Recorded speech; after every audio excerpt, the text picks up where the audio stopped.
होता है महारानी अहिल्याबाई होलकर अवार्ड्स। आज यहाँ हमारी चेयरपर्सन डॉक्टर शारदा जैन नहीं है क्योंकि उनको थाईलैंड वो हो गई हुई है, उनकी पूरी फैमिली वहाँ पर इकट्ठा हो रही है। उन्होंने कहा कोई बात नहीं, आप प्रोग्राम कीजिए, क्योंकि ये हम विमेंस डे के उपलक्ष्य में करते हैं। उन्होंने कहा फिर बहुत देर हो जाएगी तो प्रोग्राम आप अपना जारी रखिए। तो प्रोग्राम हम इसीलिए ये अपना जारी रख रहे हैं। आप तो सब हमारे सदस्य हैं, सबको मालूम ही है, नसीब सिंह जी को भी मालूम है संस्था के विषय में। डॉक्टर तुली आज पहली बार हमारे कार्यक्रम में आई हैं, और भी जो लोग पहली बार आए हैं उनके लिए हम बताना चाहते हैं कि वाव इंडिया का जो गठन हुआ था वो हुआ था महिलाओं के सर्वांगीण स्वास्थ्य की दिशा में प्रयास करने के लिए। और इसी सिलसिले में हम लोग समय समय पर हेल्थ चेकअप कैंप्स, जिसमें हम मेडिसिन नहीं देते हैं, एक अवेयरनेस क्रिएट करने के लिए हम वो कैंप्स लगाते हैं। लोगों का हीमोग्लोबिन, थायराइड और bone density, bone marrow density, ये सारी चीज़ें हम चेक करते हैं। और उसके बाद उनको खान पान के विषय में, लाइफ स्टाइल के विषय में, इस सब के विषय में उनको हम बताते हैं। जब सर्वांगीण स्वास्थ्य की बात आती है तो उसमें केवल शारीरिक स्वास्थ्य ही मायने नहीं रखता है, उसमें आपका मानसिक स्वास्थ्य, बौद्धिक स्वास्थ्य, सामाजिक स्वास्थ्य, आर्थिक स्वास्थ्य, ये सब भी उसके अंतर्गत आते हैं। और ये कि मानसिक और बौद्धिक स्वास्थ्य को देखते हुए हम लोग समय समय पर अपनी काव्य संगोष्ठियाँ और दूसरी इस तरह की जो साहित्यिक गतिविधियाँ हैं वो भी करते रहते हैं। अभी भी हमारा 16 अगस्त के लिए, चूँकि IIC इंडिया इंटरनेशनल सेंटर में पहले से बुक करना पड़ता है, तो 16 अगस्त के लिए हमने अभी से बुक कर दिया है एक काव्य सम्मेलन के लिए, जिसमें हम चुनिंदा कवियों को बुलाते हैं और साथ में जो हमारी संस्था में जो लोग कविताएं वगैरह करते हैं उनको बुलाते हैं। इसके अलावा हमारे ऑनलाइन आप यूट्यूब पर जाकर के देखिएगा तो बहुत सारे हमारे हेल्थ से रिलेटेड लीगल जो समस्याएं महिलाओं को पता नहीं होती हैं उनसे रिलेटेड बहुत सारी चीज़ों के संबंध में हमारे डिस्कशंस, ग्रुप डिस्कशंस, इंटरव्यूज, ये सब हमारे वहाँ पर लगे हुए हैं।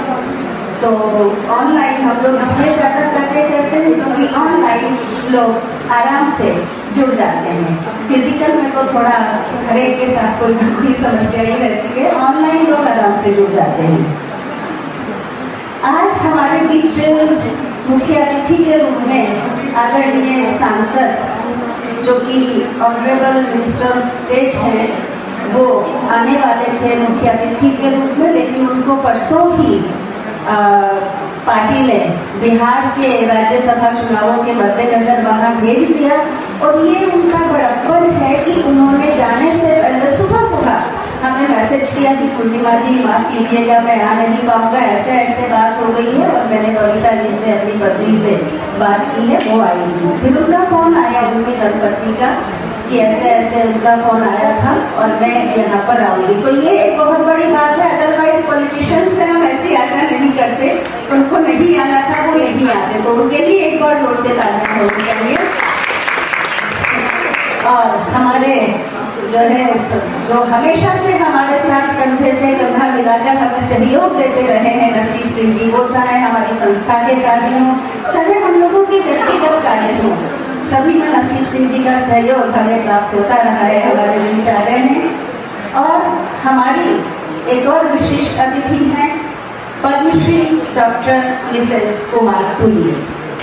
उनको इनके विषय में अभी आगे बताएंगे हम। उनको हमने लेजेंडरी अवार्ड से उनको सम्मानित किया है। हमने उनको जब कहा कि आपके पद्मश्री के सामने हमारा लेजेंडरी अवार्ड तो बहुत छोटा सा है, तो वो हंस के बोली कि नहीं, अवार्ड कोई छोटा नहीं होता है, मेरे लिए इसका भी उतना ही सम्मान है। तो ये भी इनका बड़प्पन है। तो डॉक्टर तुली आपका भी स्वागत है। अब जो कि वाव इंडिया का मकसद है उस पर आए उससे पहले एक छोटी सी कहानी आप लोगों के सामने रखना चाहेंगे। एक बार राजा हर्षवर्धन को शत्रु ने परास्त करके उनको कैद कर लिया, उनको मृत्युदंड की सजा सुनाई गई। और जब उनसे कहा गया कि आपका मृत्युदंड हम माफ कर सकते हैं और आपका जो खोया हुआ राज्य है वो भी आपको मिल जाएगा, लेकिन आपको हमारे एक प्रश्न का जवाब देना होगा, उसके लिए आपके पास 1 महीने का समय है। तो उन्होंने कहा महाराज बिल्कुल आप बताइए, मैं जवाब दूंगा। तो उन्होंने उनसे प्रश्न किया कि आप ये बताइए महिलाओं को सबसे अधिक प्रिय क्या होता है। तो उन्होंने कहा ठीक है, हम 1 महीनों के अंदर आपको जवाब ला के देंगे। वो सबसे पूछते फिरे, किसी ने कहा जेवर कपड़ा पसंद है, किसी ने कहा नाम पसंद है, किसी ने कहा अपना काम पसंद है, किसी ने बच्चे, तरह तरह के जवाब।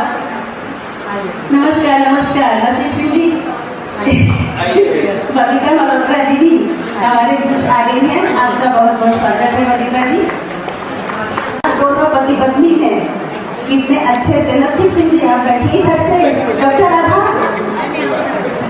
राधा आप जगह छोड़ दीजिए प्लीज।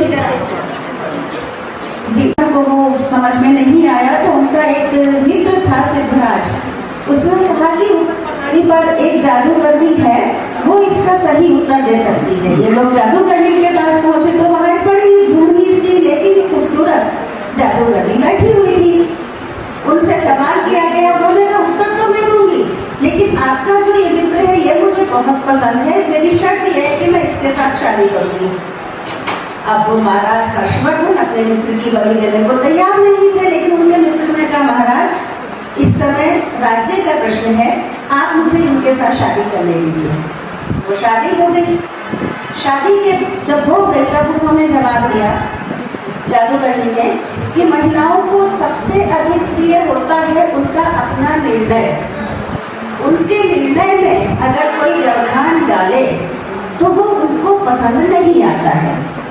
तो वो उत्तर सबको सही लगा।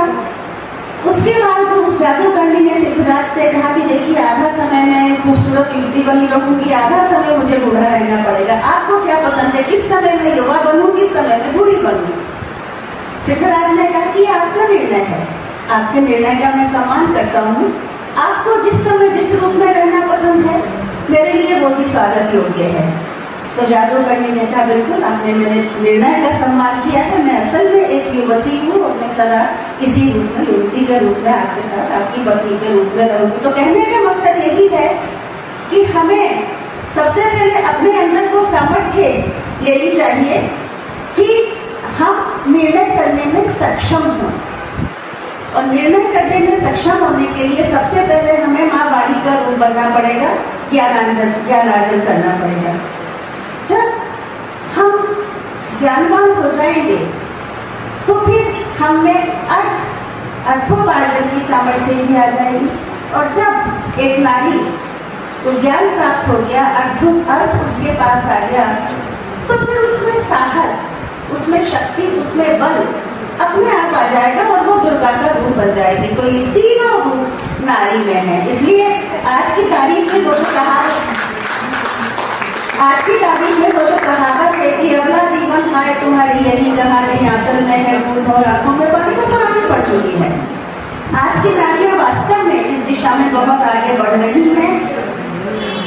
जो नहीं बढ़ रही हैं उनको हम जैसी जितनी भी संस्थाएं हैं उनकी सदस्यों का कर्तव्य है कि वो उनको हाथ पकड़कर रास्ते पर लेकर के आए, जिससे कि वो साहस जुटा के खुद आगे बढ़ सके। तो ये हमारा उद्देश्य है और इसी उद्देश्य के लिए हमने अपने जो हमारा ये वार्षिक पुरस्कार है इसको अहिल्याबाई होलकर, महारानी अहिल्याबाई होलकर का नाम दिया है, क्योंकि महारानी अहिल्याबाई होलकर स्वयं तो वीरांगना और विदुषी थी ही, वो नारी सशक्तिकरण की जीती जागती मिसाल थी। उन्होंने बहुत कार्य इस दिशा में भी किया था, इसलिए उन जैसी एक वीरांगना के और विदुषी महारानी के नाम से हम अपना ये अवार्ड देते हैं। तो अब हम कार्यक्रम को आगे बढ़ाते हैं इन पंक्तियों के साथ, जो कि हर नारी की तरफ से हम समझे मिली हैं कि ना जाने कितने रूपों को है मूर्त किया इस जीवन में, ना जाने कितने भावों को है भरा हुआ मैंने मन में। मैं बिटिया हूँ जिसका न्योछावर माँ बाबा का जीवन है, तो बनी कभी माँ प्यार लुटाती जग के हर एक प्राणी में। सरस जन को, तो कभी प्रियतमा बनी सखा सम्मार्ग दिखाती प्राणी को। मैं नारी हूँ जनित्री भगिनी दुहिता और प्रेमिका भी, सब कुछ मैं हूँ। मैं नारी हूँ जनित्री भगिनी दुहिता और प्रेमिका भी। तो दूसरी तरफ ग्रह लक्ष्मी बन, घर की मर्यादा का भी भान ले रही है। कोई स्त्री कितनी भी ऊंची उठ जाए, अपनी जड़ों से वो हमेशा जुड़ी रहती है।